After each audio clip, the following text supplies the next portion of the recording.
Je dépose mes rêves à tes pieds. Je dépose mes plans, mes ambitions, mes désirs.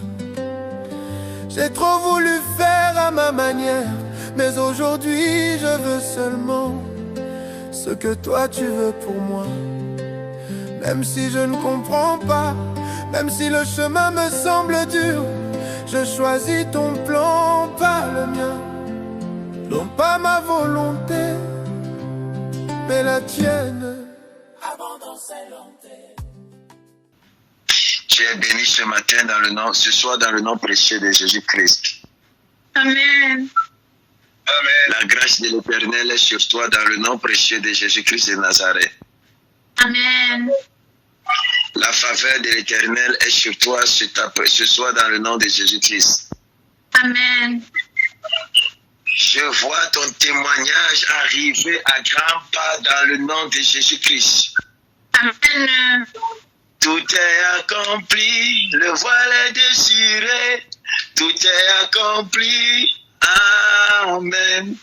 Tout est accompli, le voile est déchiré. Tout est accompli, amen. C'est pour moi, c'est. Tout est accompli, le voile est déchiré.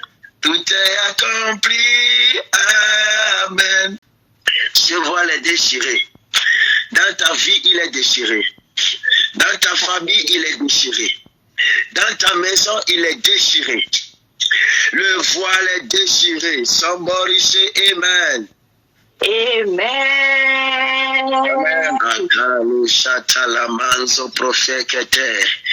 Mes amis, ce matin, nous avons parlé du mystère. Nous avons touché l'exégèse. Nous avons touché la systématique. Nous avons touché la pneumatique, mes amis.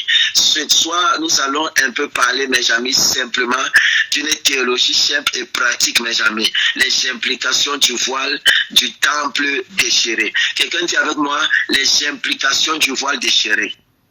Les implications du voile déchiré. Ah, eh, ah, eh. Yeah, ah, ah, eh, yeah, ah, ah. Oh, yeah, ah, ah. Ah, eh, ah, eh, yeah, ah, ah. Oh, yeah, ah, ah, ah. Yeah, ah, ah. Mishnora Ivodame. Never begin. Give me Bernie. Until the coming the King. Matthieu chapitre 27, de verset 51, je lis au nom du Seigneur Jésus-Christ. Et voici le voile du temple se déchira en deux, depuis le haut jusqu'en bas. La terre trembla, les rochers se fendirent. Père, je bénis ton nom pour ta parole. Qu'il me soit permis ce soir de la transmettre dans toute sa véracité. Que gloire et honneur te reviennent dans le nom puissant, dans le nom glorieux, dans le nom merveilleux de Jésus-Christ de Nazareth. Somebody say amen. Amen. Alors, mes amis, nous avons parlé du mystère, mes amis. Nous avons parlé de plusieurs points cet après-midi, mes amis. Nous avons partagé de la part de l'Éternel. Nous avons parlé du voile déchiré, mes amis. Nous avons parlé de tout ce qui s'est fait. Nous avons parlé, mes amis. Nous sommes rentrés dans le livre de Genèse. Nous sommes même partis, mes amis, jusqu'à Apocalypse, mes amis. Nous avons parlé de l'apostasie. Nous avons parlé, mes amis, de la théocratie. Nous avons touché, mes amis. Et ce soir, maintenant que le Seigneur nous a parlé du voile, du sens de la mort de Jésus-Christ, mes amis, ce soir, nous allons parler de l'implication du voile déchiré. L'implication du voile déchiré. 5e partie.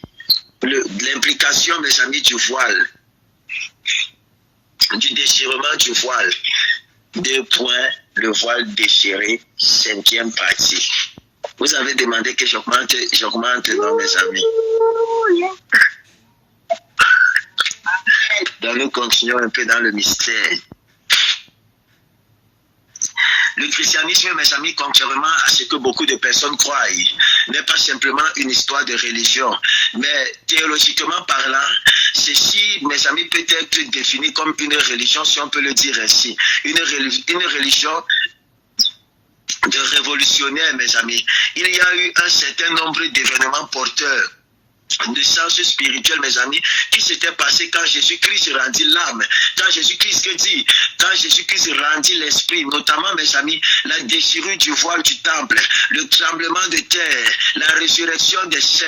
Allez-y lire Matthieu chapitre 27, le 51 à 55, vous allez trouver ce que je suis en train de citer. Selon certains écrits historiques parlant de l'exégèse, mes amis, le voile du temple de Salomon mesurait, mes amis, entre 30 à 40 coudées, soit environ, mes amis, 18 mètres de hauteur et 12 cm d'épaisseur. Vous imaginez, 18 mètres de hauteur, 12 cm d'épaisseur, mes amis. La mort de Jésus-Christ était l'inauguration d'une nouvelle ère sacerdotale, d'une liberté religieuse qui jadis n'existait pas, mes amis. Parce qu'il faut le dire, que lorsque Moïse est venu, il a institué ce qu'on appelle la Kabbale ou encore la Katabale, mes amis. C'est l'église primitive, c'est-à-dire le système basé, mes amis, sur le fondement religieux, doctrinal, mes amis, des Juifs. C'est-à-dire Abraham, vous allez entendre les autres, les Samaritains vont parler du puits, le puits de Jacob, et tout ceci, et tout ceci, et tout ceci. C'est-à-dire un système basé simplement sur les exploits et sur les lois, ou encore sur les expériences que les prédécesseurs ont eu, mes amis. Mais lorsque Jésus-Christ va venir, il va venir non pas simplement, mes amis, pour abolir ceci, mais il va venir mettre fin à une dispensation, à une simple religion, et il va introduire ce que je vais appeler la spiritualité. Alors le christianisme n'est donc pas dans ce sens-là une simple religion, c'est donc un style de vie. Aussi vrai que l'instigateur de ceci, mes amis, n'est pas mort, il est toujours vivant. Alors il ne peut pas être vivant, et ce qu'il dit, mes amis, est une religion. Je vous ai parlé de la différence, je vous avais dit ça avant, qu'il y a une différence, mesdames, mesdemoiselles, messieurs, entre la religion et la spiritualité ou encore la relation. La religion, c'est ça, mes amis. La religion peut te pousser à prier. La religion peut t'enseigner, peut te faire connaître Dieu, mes amis, mais la relation te pousse à expérimenter Dieu. Connaître et expérimenter, c'est deux choses différentes. Tu peux avoir une connaissance basique, platonique, mes amis, intellectuelle, mais la révélation, c'est le produit de l'esprit, c'est le produit de la rencontre qu'on a avec Dieu. Alors le christianisme n'est donc pas simplement une religion, c'est le produit d'une révélation, c'est donc une source de vie, mes amis. Et c'est dans cette optique que nous allons chercher à savoir mes amis, dans cet enseignement, les implications du voile du temple déchiré dans notre vie chrétienne aujourd'hui. Parce que ceci n'est pas simplement un événement historique qui s'est produit, mais c'est un événement qui s'est produit, qui a de l'impact dans nos vies en tant qu'enfants de Dieu jusqu'à aujourd'hui. Et il est très important que toi, en tant qu'enfant de Dieu, que tu puisses comprendre les implications de cette action. Tu dis Amen, je pousse encore. Amen. Amen.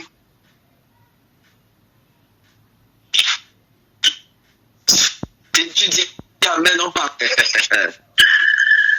Donne-moi un Amen, donne-moi un Amen puissant. Amen. Amen. Alors, quelqu'un dit avec moi, le premier point que nous allons aborder, mes amis, c'est la chute du sacerdotalisme. Quelqu'un dit avec moi la chute du sacerdotalisme. La chute du sacerdotalisme. Amen. Pas sacerdotaliste, mais sacerdotalisme. Dis avec moi la chute du sacerdotalisme. La chute du sacerdotalisme. Alors, mes amis, la vie religieuse était liée au temple, mes amis. Rien ne se faisait sans ce domaine-là. Rien. Lorsque Israël vivait avant la déchirure, mes amis, tout se faisait en fonction du temple. Tout ce qui se faisait, les sacrificateurs, les principaux sacrificateurs étaient comme les rois, les juges, mes amis, les détenteurs de la parole. Alors rien ne pouvait se faire sans passer par le temple. La sacrificature était considérée comme une institution avant l'arrivée des rois. Et même même après, mes amis, c'était une institution respectée, mes amis. Créée même par les rois, mes amis. Avant la construction du temple, avant le roi Salomon, il y avait des lieux sacrés comme Bethel, mes amis. Genèse chapitre 8, le verset 18 au verset 19. Comme le mont Sinaï, Exode 19, le verset 1 au verset 3. Et même le tabernacle dans le livre d'Exode, lorsque Dieu va demander à Moïse de construire le tabernacle, mes amis. Ce temple a été décrit premièrement par Nebuchadnezzar. Il a, mes amis, il a fait en l'an 586 avant Jésus-Christ, mes amis. En l'an 586 avant Jésus-Christ, et a construit, et ce temple a été reconstruit, mes amis, par Hérode, avec l'aide de Zorobabel, 70 ans plus tard, et une seconde fois détruite par Titus, le 8 septembre 70 après Jésus-Christ. Là, on est dans l'exégèse, mes amis. Est-ce qu'on se comprend? Amen. Alors Christ lui-même, mes amis, va prophétiser cette calamité très bien avant mes amis, lorsqu'il va dire, voyez-vous tout cela, mes amis, je vous le dis en vérité, il ne restera pas ici, pierre sur pierre, qui ne soit renversé.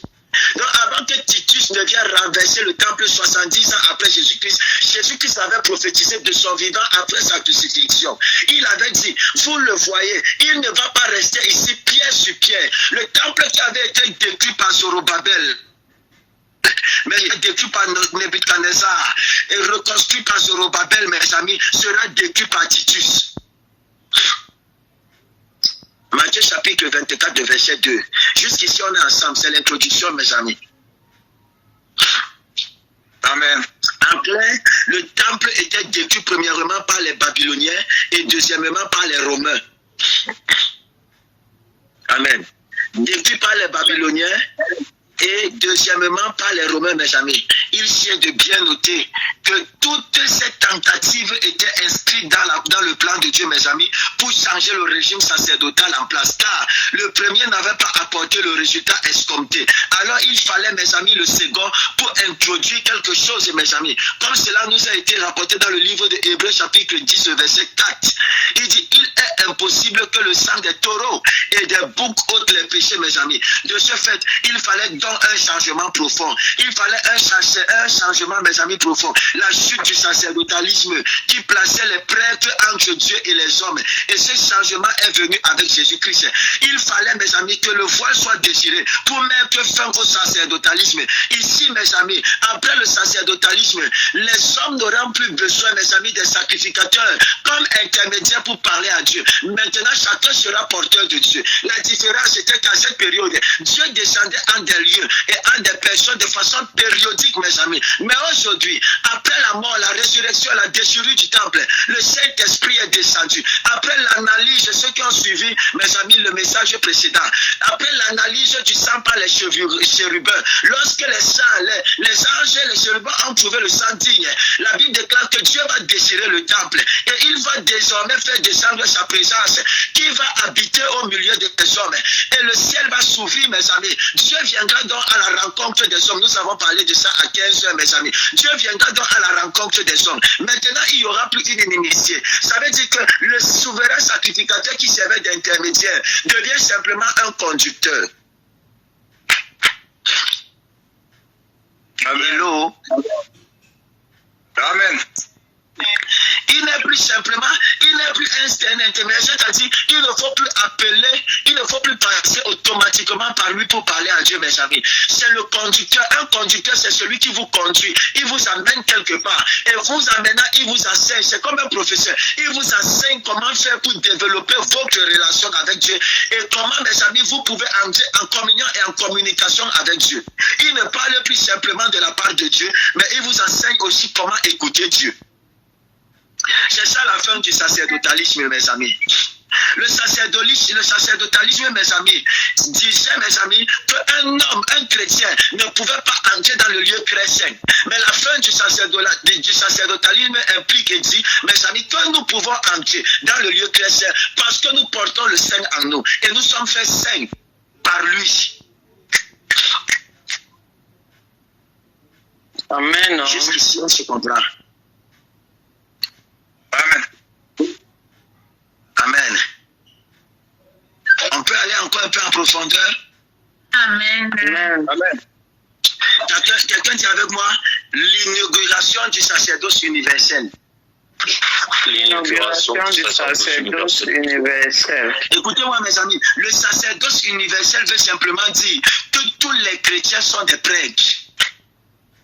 Tous les chrétiens sont des sacrificateurs. Tu es d'abord le sacrificateur de ta vie. Si Jésus-Christ était à la fois sacrificateur et sacrifice, mes amis, il était à la fois le sacrifice et le sacrificateur. Toi aussi, tu es à la fois le sacrifice et le sacrificateur, mon ami. Tu dois être capable d'amener ta vie sur l'autel de la prière afin d'entrer en communion avec Dieu, mon ami. Tu es celui qui t'offre à Dieu. Oh my God. Amen. Parce que dans le sacerdotalisme, c'est le souverain sacrificateur qui présentait le sacrifice dans le lieu très saint. Maintenant, dans le sacerdoce universel, c'est nous-mêmes. On se présente. On se présente, mes amis, à surprendre les caproja de la Kinzave, à doiten divri isha kalanzo propre povede, à diandolo sofe. Somebody say amen. Amen. Amen. Amen. Amen. Donc, mes amis, amen.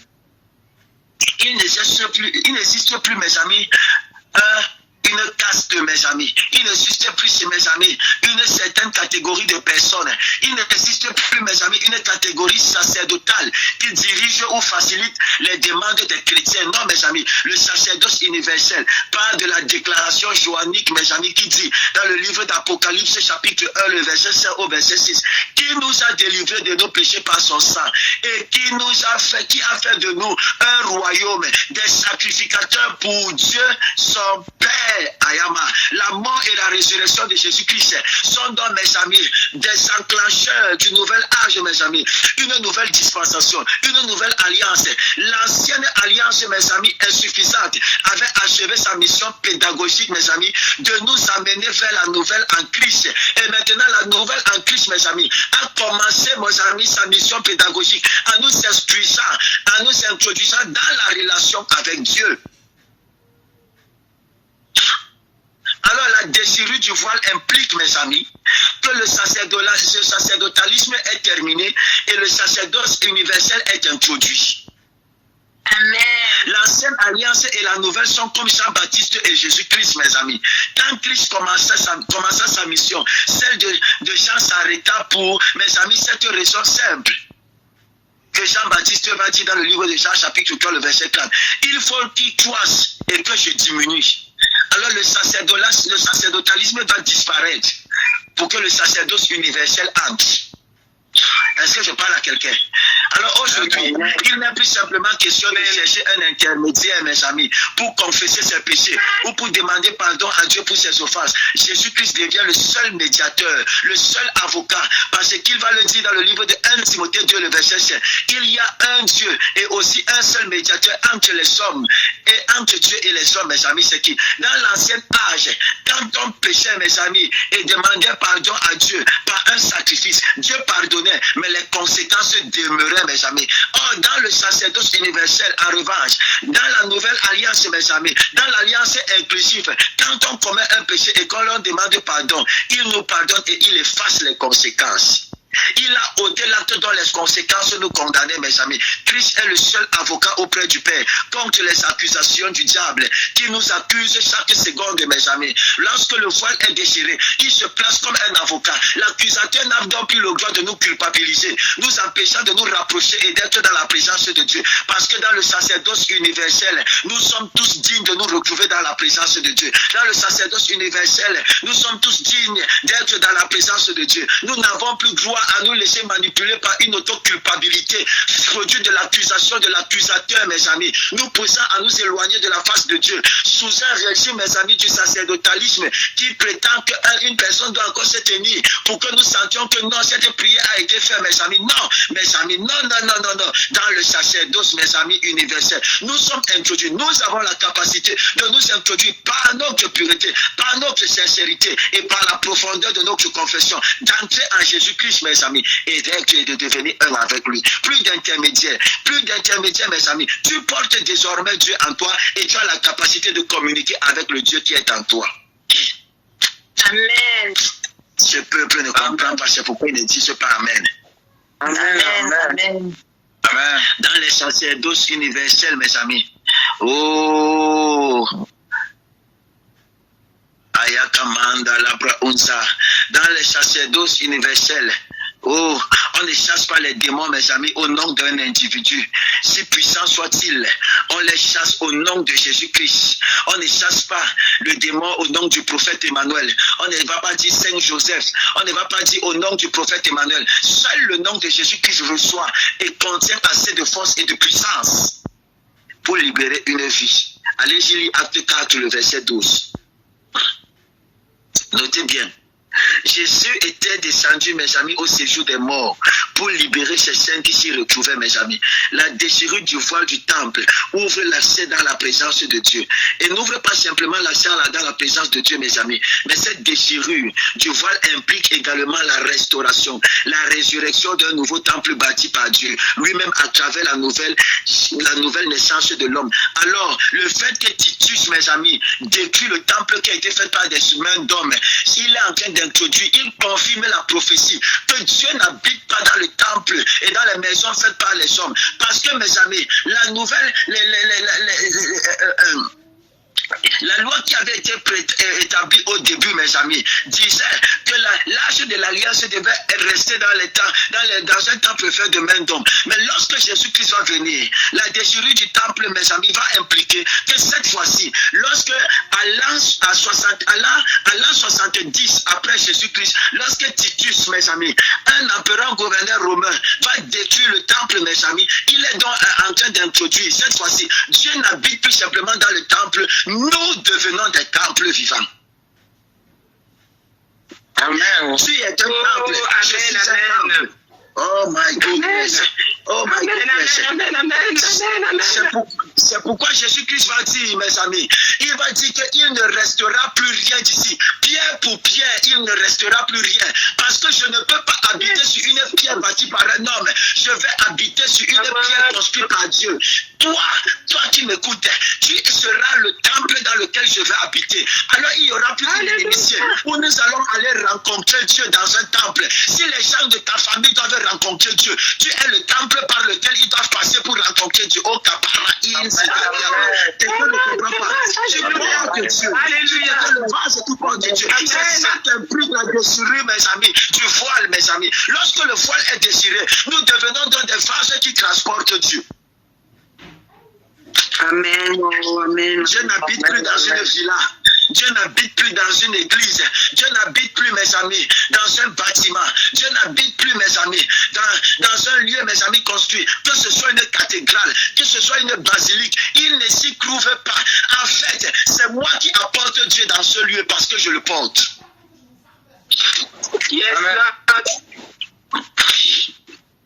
Peut-on aller encore en profondeur, s'il vous plaît?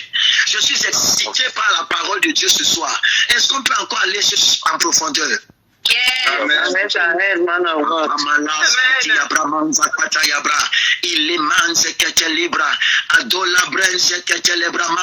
Mes amis, nous pouvons aujourd'hui prier partout où nous sommes, où nous nous trouvons, confidentiellement, mes amis, et non de manière ostentatoire. Pourquoi, mes amis? Parce que nous ne retrouvons plus simplement Dieu dans un lieu, mais nous sommes des personnes qui apportons Dieu dans un lieu.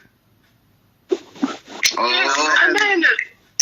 C'est pourquoi il y a des personnes, ceux qui vont lire mon statut, vont voir, mes amis, que j'ai écrit sur mon statut. Il y a des hommes de Dieu, lorsque tu les rencontres, ils changent radicalement ta vie. Ils apportent un changement dans ta vie. Pourquoi? Parce que ce ne sont plus simplement des hommes de Dieu. Ce sont des personnes qui transportent Dieu. Ce sont des véhicules de Dieu. Des personnes qui portent Dieu. Lorsque tu les rencontres, tu rencontres Dieu. Yes, amen. Si tu les vois, tu vois Dieu au travers d'eux. Si tu les entends, tu entends Dieu au travers d'eux. Si tu les écoutes, tu écoutes Dieu au travers d'eux. S'ils te touchent, qu'ils deviennent alors les extensions de la manifestation visible du Dieu invisible. Lorsque la main est posée sur toi, c'est Dieu qui pose direct Ayakama. Atozumel, c'est qu'elle libre. Parce qu'ils sont les bases qui portent Dieu. Yes. Quelqu'un dit avec moi la fin de l'effort humain. Ça La fin de l'effort humain. La fin de l'effort humain. Écoutez-moi, c'est la deuxième fois que Jésus-Christ donne une prophétie sur la destruction du temple de Salomon par le livre de Romains, par les Romains, mes amis. Lorsqu'il dit à la femme samaritaine, dans le livre de Jean, chapitre 4, de verset 21 au verset 23, il va dire, cette femme qui partait puiser de l'eau, il va dire, l'heure vient où ce ne sera ni sur une montagne, sur cette montagne-là, sur cette montagne-là, ni à Jérusalem, que vous adorerez le Père, mais l'heure vient, et elle est déjà venue, où vous allez l'adorer en esprit et en vérité, mes amis. Christ, dans sa préséance, savait parfaitement que les Romains viendraient, mes amis, saccager, mes amis, le temple de Jérusalem. Cette destruction était une opportunité préparée par Jésus-Christ lui-même pour construire un temple spirituel et véritable. Et ce temple n'est nul autre que toi. C'est toi et moi qui avons été enfantés à la hauteur de la croix lorsque la côte a été percée, mes amis, et que la terre était en train de trembler. La terre, c'est le poussement du cri. Mes amis, une génération nouvelle qui va naître. C'est pourquoi plusieurs corps de saints, dans ce mystère de naissance, plusieurs personnes qui étaient mortes vont revenir à la vie. Parce que Jésus-Christ va pousser, mes amis, une nouvelle génération. Il va les amener à la vie par un cri, mes amis. Et lorsque nous allons revenir à la vie, un prototype va sortir. Nous n'allons plus être des êtres naturels où Jésus-Christ, où nous allons voir Dieu se balader à un lieu. Dieu se baladera à l'intérieur de nous. Amen. Oh, amen. Yes. Yes.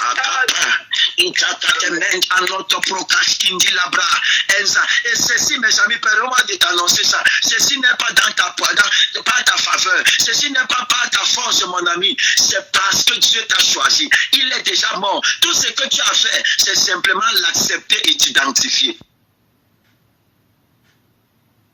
Amen. Oh. Yes, amen. Amen. Amen. Le point n'est pas d'avoir, mes amis, une présentation physique. Le problème n'est pas d'être beau, mon ami. Tout devient véritablement spirituel, mes amis. Tout devient véritablement spirituel. Il ne te regarde pas. Il regarde l'intérieur, mon ami. Il ne regarde pas ton apparence. Il n'y a plus, mes amis, de place pour l'effort charnel. Le régime du mérite tombe caduc, mes amis. Se retire pour céder le trône au régime de la grâce. Le régime des efforts tombe, mes amis, pour céder, mes amis, la place. Pour céder le trône au régime de la grâce, mes amis, en esprit et en vérité, inclut toute participation humaine dans le domaine du salut. Seul Dieu incarne, mes amis, incarné dans son Fils Jésus-Christ, nous sauve. J'ai dit le régime, mes amis, en esprit et en vérité, exclut, mes amis, exclut toute participation humaine dans le domaine de la rédemption, mes amis. Seul Dieu incarné dans son Fils Jésus-Christ parvient à nous sauver. Oh my goodness. Amen. Quelqu'un savait moi l'avènement de la grâce. L'avènement de la grâce. L'avènement de la grâce. La justification n'est plus alors, mes amis. La justification n'est plus simplement un acte posé, mes amis. C'est plutôt une nouvelle position que nous occupons dans la foi en Jésus-Christ. Ce n'est plus simplement une action, c'est une position. C'est une position. Quelqu'un dit avec moi, c'est une position. C'est une position. C'est une position. Alors c'est la position que tu occupes en Christ qui fait de toi la personne que tu es et qui fera de toi la personne que tu vas devenir si tu en prends conscience. La prise de conscience épignosis de la vérité de ce que Dieu a fait et du lieu où tu te trouves en Christ te donne accès, mon ami, à l'étendue pouvoir de Dieu, sans restriction, sans restreinte. Tu deviens alors un homme intouchable, instoppable, inarrêtable. Parce que Dieu, ce n'est plus toi qui vis, mais c'est Dieu qui commence à vivre par toi.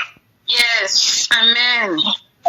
C'est Dieu qui commence à vivre par toi, mon ami. Désormais, ce ne sont pas simplement les actes que nous posons qui nous qualifient, mes amis. C'est la foi que nous expérimentons en Jésus-Christ qui nous justifie. Le voile était déchiré du haut vers le bas, mes amis, pour que le salut par les bonnes œuvres posées cesse, mes amis. Ça veut dire que ça vient du haut, ça ne vient pas du bas. Ça ne provient pas du bas pour monter vers le haut. Ça provient du haut pour descendre vers le bas. Oh my God.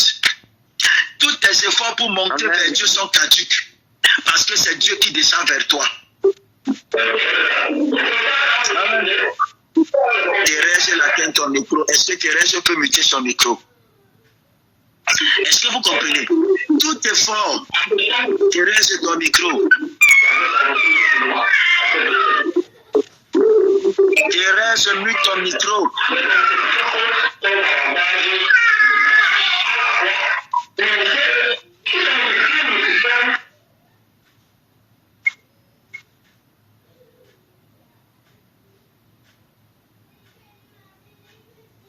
Est-ce que je parle à quelqu'un? Tous tes efforts, mes amis, pour monter. Thérèse, mute ton micro. Thérèse, mute ton micro. Merci. Tous tes efforts pour monter sont devenus vains. C'est Dieu qui descend. Écoutez, notez bien ceci en conclusion. Il est possible d'être bon, honnête, et d'aller en enfer, je vous dis. Mais il est impossible d'être saint et d'aller en enfer. Oui, ce n'est pas ta bonté qui te sauve. C'est ta sainteté qui est le produit de la place que tu occupes en Christ qui te sauve. Être bon ne nous donne pas le salut. Oh my goodness. Est-ce que je parle à quelqu'un? Amen. Le voile était déchiré pour remplacer notre bonté insuffisante par l'œuvre de la croix de Jésus-Christ, mes amis, qui est suffisante et complète, et aussi pour mettre notre foi en marche, mes amis, et pour que nous puissions comprendre. Si le voile a été déchiré depuis le haut vers le bas, ça veut dire que les efforts ne proviennent plus de la terre pour monter. C'est Dieu qui est descendu directement vers nous. Vous comprenez ça? Pourquoi le voile ne s'est pas déchiré du bas vers le haut?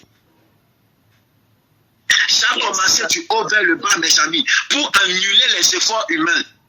Pour annuler les efforts humains. Ceci n'est plus par ta force. Parce que si ça venait de toi, tu allais dire que non, tu le mérites.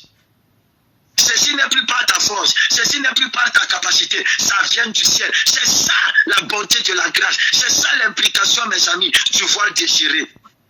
En dehors de la foi en Christ, c'est l'échec. La fiabilité, mes amis. L'insuffisance, mes amis. Amen. Avec la déchirure du voile, l'humanité, mes amis chrétiennes, entre dans le repos par rapport aux efforts, mes amis, qu'elle fournissait pour plaire à Dieu. Maintenant, Dieu vient à sa rencontre. Maintenant, tu ne fais plus parce que tu dois plaire. Tu fais parce que tu es déjà.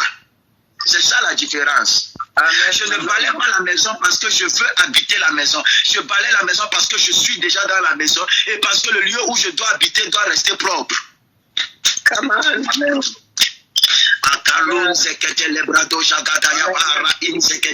Est-ce que je parle à quelqu'un ce soir? Je décrète et je déclare. Tous tes efforts, l'Éternel viendra à toi. Ceci n'est pas dépendant de tes efforts. Ceci n'est pas dépendant de ta force. Oh, Jésus-Christ viendra à ta rencontre, je t'assure. Ouvre grandement ton cœur et attends-toi à cette rencontre. Amen. Amen.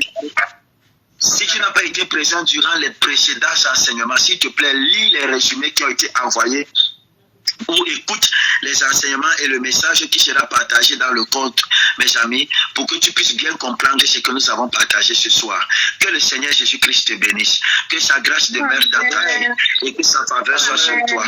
Dans le nom puissant de Jésus-Christ de Nazareth, nous nous donnons rendez-vous lorsqu'il sera 21h. 17, 18, 19, 20. Oui, nous nous donnons rendez-vous à 20h, mes amis. Shalom à tous.